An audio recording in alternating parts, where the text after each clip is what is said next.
संगत जी, प्यार से कहना धन्यकार जी। मन का बदलाव अगर नहीं है तो फिर ये ज्ञान भी मन में नहीं टिकता, और मन से जुड़ी हुई जो पहली चीज आती है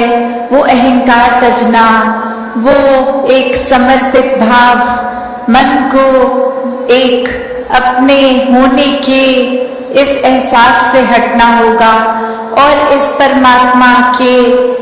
लिए हर हमेशा अर्पित रहना है, एक सेवा में अर्पित रहना है। तो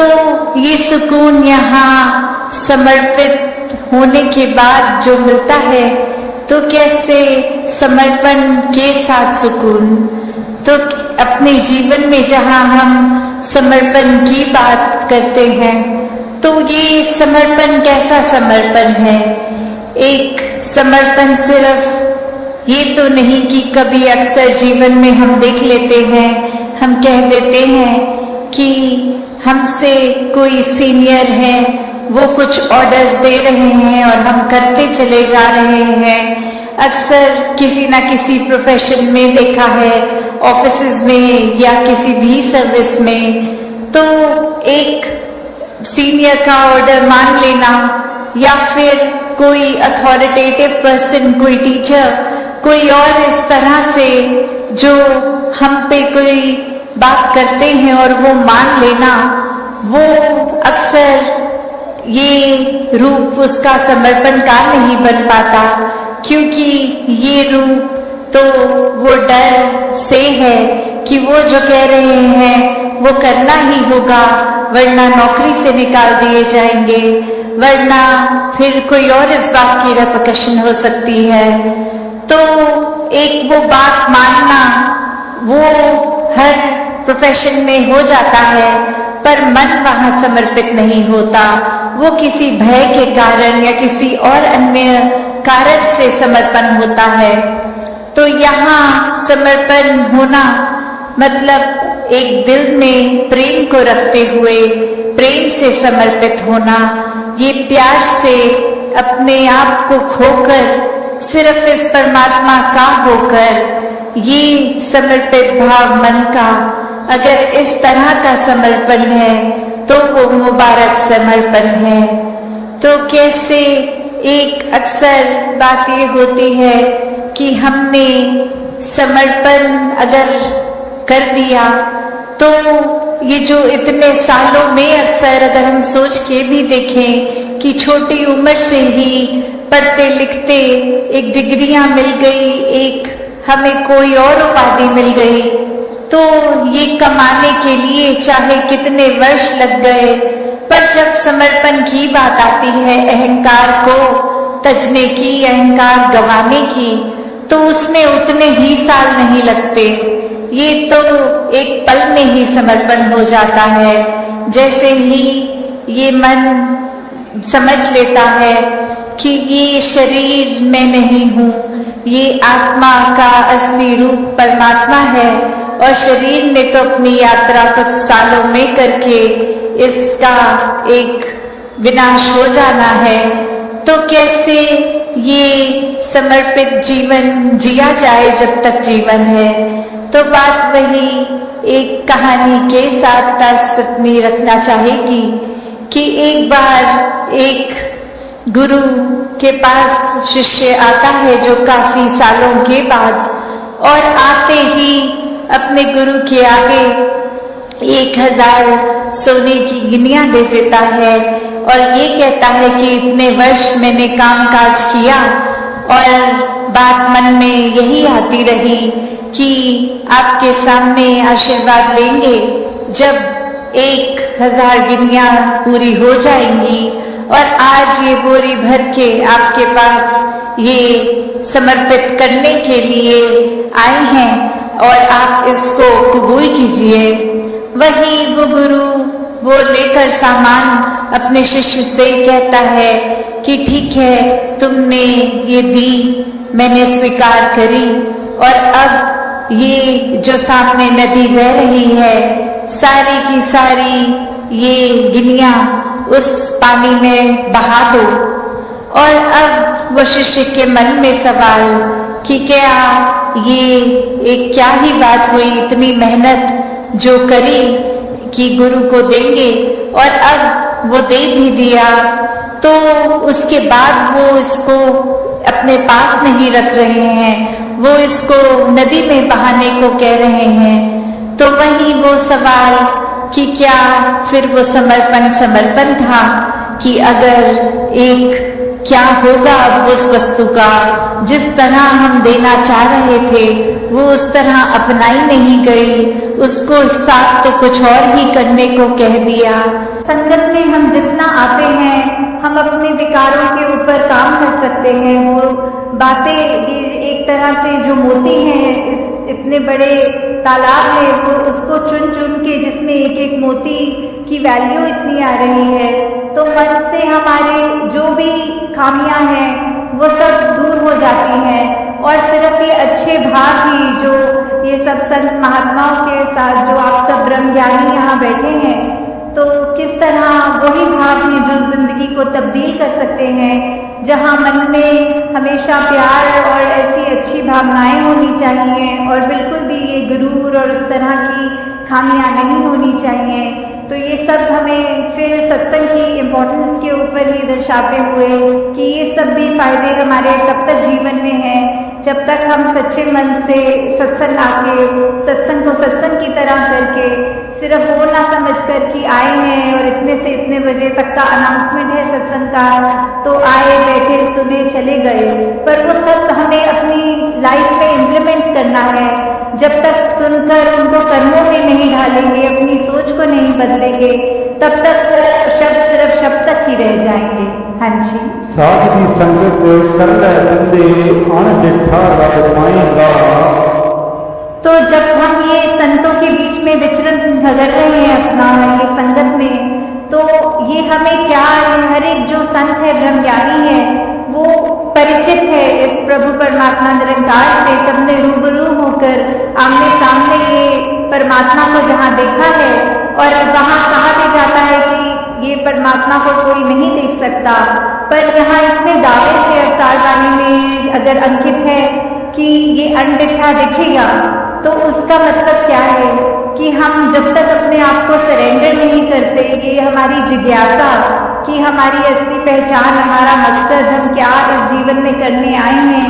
और किस से आए हैं, किसने जाना है, जब तक वो अपना नहीं समझेंगे, सिर्फ ये शरीर तक ही में सीमित हो जाते हैं कि ये शरीर ही मैं है, पर ऐसा नहीं है। जो आत्मा है ये तो शरीर से बहुत ऊंची है, ये इसी परमात्मा का अंग है जो हमारे अंदर है। तो कैसे हमें ये ब्रह्म ज्ञानियों के संग करने से ये ज्ञान की दात अपनी झोली में भी मिल सकती है।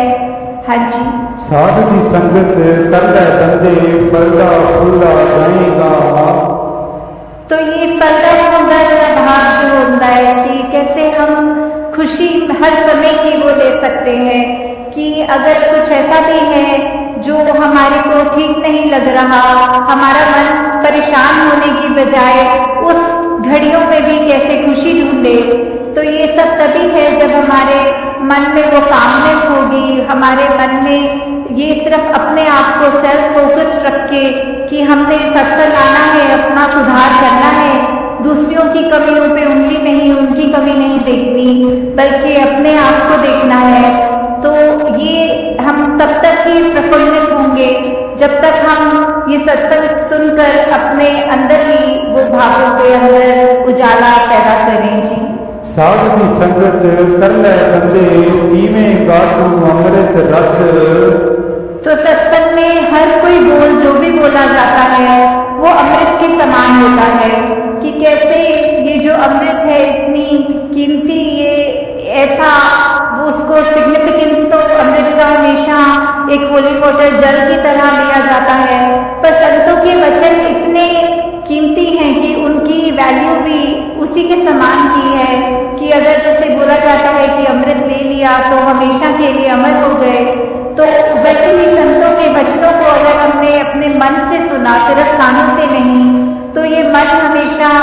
एक खुश रहेगा, हमारी अंदर आत्मा वो अमृत रूप का ये रस लेकर हमेशा के लिए ही कायम दायम रहेगी। जी। साध दी संगत कर ले बंदे हो जान पंजे तेरे वस। तो ये पंजे, ये 5 वो जो हम सुनते हैं कि इंद्रियां होती हैं, काम, क्रोध, मोह, लोभ, अहंकार, तो ये 5 हमारे ऊपर कैसे कभी कभी हावी हो जाती हैं। किसी ने अगर कुछ कह दिया, थोड़ा सा भी तारीफ कर दी, तो वो मन में अहंकार आ जाता है। कभी तो उस एक्सटेंट तक भी आ जाता है कि वो इतना सूक्ष्म होता है, हमें पता तक नहीं लगता कि कैसे हमारे अंदर किसी की तारीफ ना भी करे हुए हमें अपना गुण कोई खुद ही अगर रियलाइज हो जाता है, तो वो हमारे जैसे बोलते सर पे चढ़ जाती है बात कि कैसे वो धीरे धीरे वो हमारा अहंकार का रूप ले लेता है। वैसे ही अगर किसी ने कुछ अगर बोल दिया जो हमें पसंद नहीं आई बात, तो हमारा मन कैसे क्रोधित हो जाता है। ऐसे ही ये बाकी की जो जिक्र हुआ 5 का, तो कैसे हमारे मन में ये अगर हम पर हावी हो रही हैं, तो हमारा बिल्कुल उसमें क्या योगदान है, जो हमारे अंदर चेतना है हम उसको कितनी इस्तेमाल कर रहे हैं। जैसे उदाहरण के तौर पे अगर कोई बोलते हैं कि जंगली घोड़ा जो बेलगाम है वो इधर उधर भाग रहा है, पर जब उसने लगाम लगाकर एक एडजस्ट किया जाता है अपने हाथों से, घोड़सवार उस पर चढ़कर फिर वो किसी भी डायरेक्शन में उस घोड़े को ले जा सकता है। तो वैसे ही हमने अंदर ये चाहे कितने इमोशंस हैं ये हम फील करते हैं, पर हमने इन इमोशंस के बस में नहीं होना, इन इमोशंस को अपने कंट्रोल में रखना है। तो दाता कृपा करे सभी पर कि चाहे जो भी तन मन धन सब परमात्मा का ही है और वो उसी काम आए, दूसरी नेगेटिव काम किसी ना आए। तो कैसे ये जो अभी हमने अवतार वाणी का ये जो शब्द अभी सुना भी, जिस पे अभी और भी विचार होंगे, तो ये पंक्ति में कि ये अगर सात संगत की महिमा के ऊपर है कि कैसे अगर ये सात संगत में अगर हम आते हैं तो हमारे चेहरे पे जो नूर है, सिर्फ अगर हम उदाहरण ये देखें कि काफ़ी बार हमें कोई ऐसे सज्जन मिल जाते हैं कि उनका हमें चेहरा देखकर ही, चाहे उनसे बात भी ना की हो, तो भी ऐसे लगता है कि इनका अंदर कुछ अलग है और उनका चेहरा जो इतना ऐसे नूर उसमें से निकल रहा होता है। तो वो जो है बात की कैसे सात संगत की ही महिमा है कि किस तरह अगर हम संगत आते हैं, जो सारे यहाँ ये अमोलक वचन सुनने को मिलते हैं, तो वो जब हम अपने जीवन में उतारते हैं वो एक एक शब्द को एक एक कर्म में ढालते हुए, तो अपने आप वो जो मन में चैन आता है, ये चेहरे पे एक सहज भाव होने की वजह से एक ये जो नूर आता है कि हर पल ये जो आनंद की अवस्था होती है उसको प्राप्त कर लेते हैं। हाँ जी। साध दी संगत कर ले बंदे मैल दिलां दी दूर करे। तो यही जो सात संगत में हमारी सिखलाई होती है, हमारे को सिखाते हैं कि मन में हमें किसी के लिए भी एक ऐसे भाव नहीं रखने जो पहले तो हमारे ही मन को दूषित करेंगे और बाद में जो हम भाव रखते हैं दूसरे के लिए, तो उस तक भी पहुंचने पर वो इतना उसका इम्पैक्ट जो होता है कि अपना मन तो गंदा किया ही, उसको वो शब्द भी कड़वे बोले और आगे उसको भी वो जो सुनने वाला है आगे व्यक्ति, उसके ऊपर भी वो जो उसके मन को बाद में ठेस पहुंचेगी। तो हम जितना संगत में आएंगे ये हम इन कमियों से दूर उतना रहेंगे। हाँ जी। साध दी संगत कर ले बंदे दुख दलिदर होवन दूर। ये जिंदगी में ये जब अब तक हमारा जीवन है ये उतराई चढ़ाई तो आती ही रहनी है, तो फिर ऐसा क्यों कहा जा रहा है कि दुख दूर होगा? ये सिर्फ इसलिए कि ये जब हमें ब्रह्म ज्ञान मिल जाता है, हमें अपना असली पहचान अपनी समझ आ जाती है, ये प्रभु परमात्मा निरंकार हमारे चारों ओर है, ये एहसास हर पल जब रहता है, तो उसके बाद हम जब मान लेते हैं कि ये निरंकार पूरा है, इसका किया सब पूरा है, तो अगर ये हमारी जहाँ ज़िंदगी है, चाहे हमारे मटीरियलिस्टिक रूप में या स्वस्थ रूप में या कोई भी ऐसी चीज़ जो हमें उस समय लग रही हो कि हमारे